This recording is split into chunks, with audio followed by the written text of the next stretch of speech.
Some stories die in the dark. Others keep breathing there. This one began with laughter around a campfire and ended with screams no one ever heard again. They called it Echo Pines. A quiet campsite hidden deep in the Ozark National Forest, miles away from the nearest town. The kind of place where your phone's signal dies long before you do. The group was small, 4 college friends, Maya, Luke, Riley, and Aaron. They weren't thrill seekers or ghost hunters. They were just tired of city noise, craving peace, stars, and silence. It was Luke's idea, a weekend in nature before graduation. He'd found the campsite online, an old ranger post, abandoned for years but safe, according to some obscure travel blog. The photos showed decaying cabins, rusted swings, and pine trees that swallowed the light whole. The drive took them 6 hours. When they finally arrived, the air felt different, thick, almost heavy, like the forest itself was watching. The sun was still up, but the woods looked darker than they should have been. They unloaded their gear beside an old cabin with shattered windows and a door hanging loose on one hinge. Maya laughed nervously. "Feels like a murder movie," she said. Aaron replied, "Yeah, and we're the opening credits." They didn't know how right he was. As night fell, they built a fire, roasted marshmallows, and passed around a cheap bottle of whiskey. The flames danced, and so did their shadows, long and distorted, flickering against the ruined cabin walls. Then Riley pointed toward the tree line. "Did you see that?" Everyone turned. Nothing, just black pines swaying in the wind. But Maya swore she saw something move between the trunks, tall, wrong, and too still. Luke laughed it off, pretending to howl like a wolf, but the sound came out weak. Even the fire seemed to dim a little, as if the forest had swallowed the warmth. They tried to shake it off, but the woods had already noticed them. And once Echo Pines noticed you, it didn't let you go. The wind died after midnight. No crickets, no owls, just silence, thick enough to feel in your chest. Maya woke first. She didn't know why. Maybe a sound, or maybe the kind of instinct that only wakes you when something's wrong.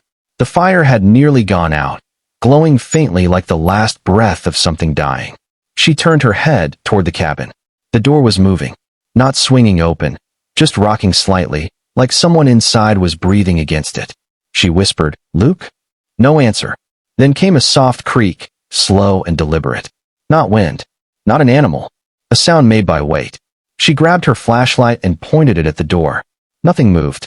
But there, on the old wooden surface, clear in the beam, were handprints. Huge, smeared, and dark. Too high for any of them to reach. She froze. Every instinct screamed to run, but her body wouldn't move. Then something shifted in the reflection of the broken window, a pale outline, tall and still, staring right back at her. When she blinked, it was gone.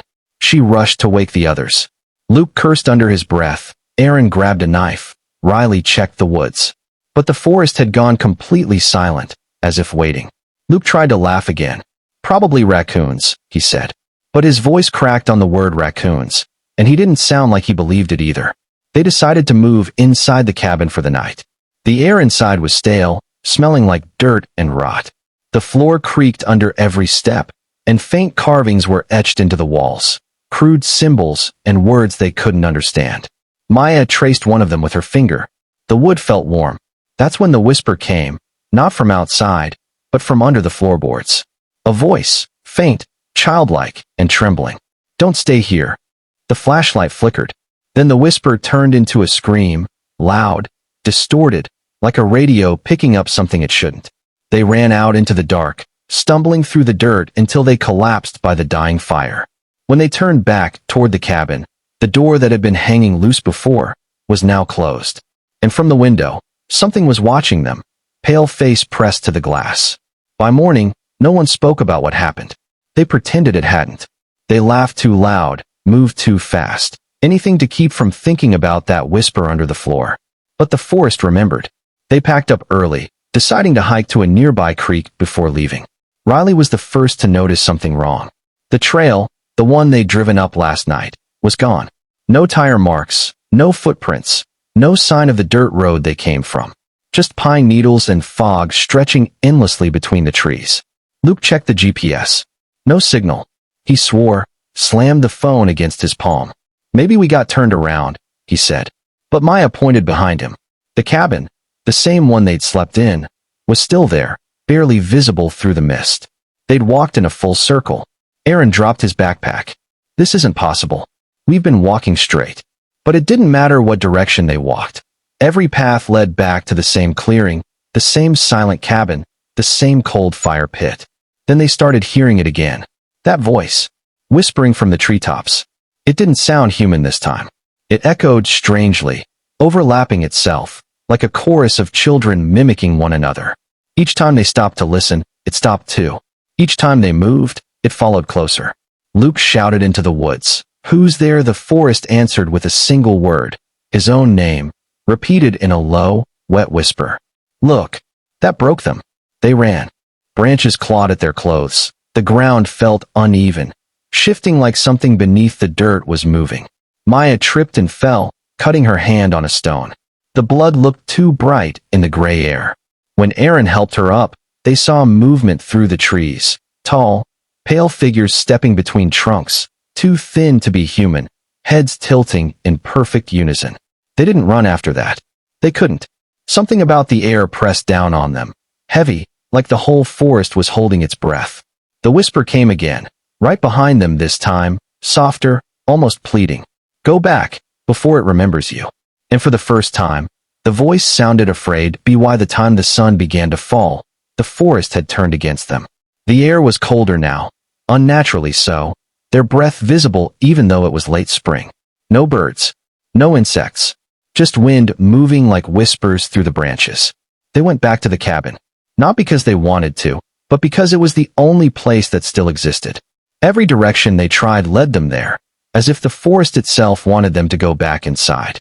Maya refused to enter. I heard it in there, she said. That thing. It warned us. But Luke was done pretending there was a way out. Something happened here, he muttered. We find out what, and we leave. Inside, the smell was stronger now, rot, smoke, and something metallic underneath. Aaron found an old ranger log half buried under dust and leaves. The pages were soaked and brittle, but the ink bled through enough to read pieces. May 14th, 1982, third disappearance this month. All near the pines. Ranger Hill said it's the forest reclaiming what's hers. Cabin sealed. No more patrols. Maya flipped another page, something written in a trembling hand. It whispers their names before it takes them. A door slammed in the back room. Riley froze. That wasn't wind. They moved toward the sound. The back room was small, a single cot, collapsed shelves, and a trapdoor half covered in dirt. Luke pried it open, flashlight cutting through the darkness below. Steps led down, wooden, rotting, descending into a narrow tunnel. A stench rose from below, damp earth and decay. But underneath that, a faint humming, almost musical. They shouldn't have gone down, but fear has a strange logic. Sometimes the only way out is through. The tunnel opened into a small chamber. The walls weren't wood, they were stone. And carved into them were hundreds of handprints, small, large, some distorted, overlapping, pressed deep into the rock. In the center of the chamber stood an altar made of bone and splintered wood. A lantern flickered weakly beside it, even though none of them had lit it. On the altar lay something wrapped in cloth, blackened with age. Aaron reached for it, but Maya stopped him. Don't, she whispered. Too late. The cloth fell away, revealing a mask carved from bark and bone, with hollow eyes and a mouth cut too wide. The humming stopped. Then came the whisper, not from the forest this time, but from beneath the floor they were standing on. It knows you now. The light from the lantern died, without warning.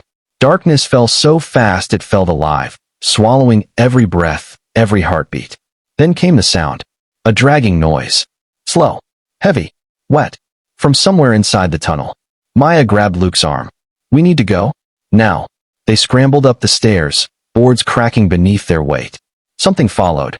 Not running, not rushing, just moving with patience. Like it knew they couldn't leave. When they reached the cabin floor, the door slammed shut by itself. The windows went black, like the night had pressed its hands against the glass. Aaron shouted, kicked the door, nothing. Riley threw a chair at the window.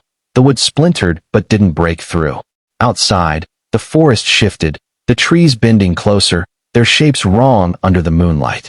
Then came the voice again.